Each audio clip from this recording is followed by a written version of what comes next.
తెలంగాణలో త్వరలో జరిగే ఎన్నికల కోసం 100 రోజులు పార్టీ కోసం రాష్ట్ర పునర్నిర్మాణం కోసం కేటాయించండి అని కాంగ్రెస్ పార్టీ కార్యకర్తలకు టీపీసీసీ చీఫ్ రేవంత్ రెడ్డి పిలుపునిచ్చారు.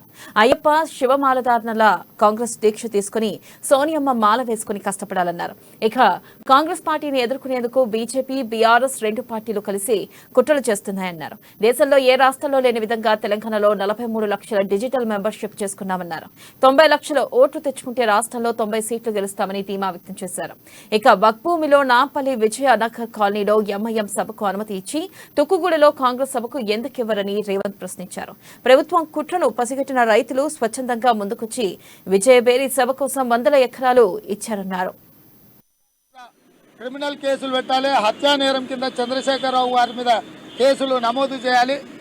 సంబంధిత అధికారులు ఎవరైతే హోంగార్డు ఆత్మహత్య చేసుకోవడానికి ఈ రకమైన పరిస్థితులు కల్పించినో వాళ్ళ మీద చర్యలు తీసుకోవాలి.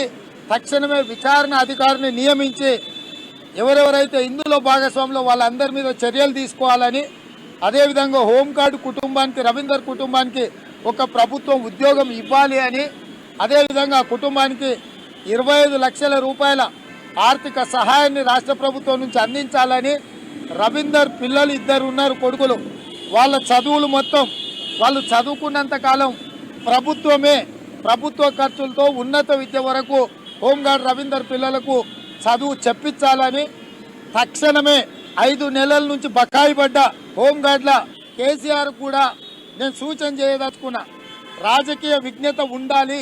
ప్రత్యర్థి రాజకీయ పార్టీలు, ప్రధాన ప్రతిపక్ష పార్టీలు నిర్వహించుకునే సభలకు కానీ సమావేశాలకు కానీ ప్రభుత్వం వైపు నుంచి ఆటంకాలు జరగకుండా చూడాలి. అలా కాకుండా టీఆర్ఎస్ రాజకీయ కోణంలో చూసి బీజేపీతో కుమ్ముక్కై బీజేపీ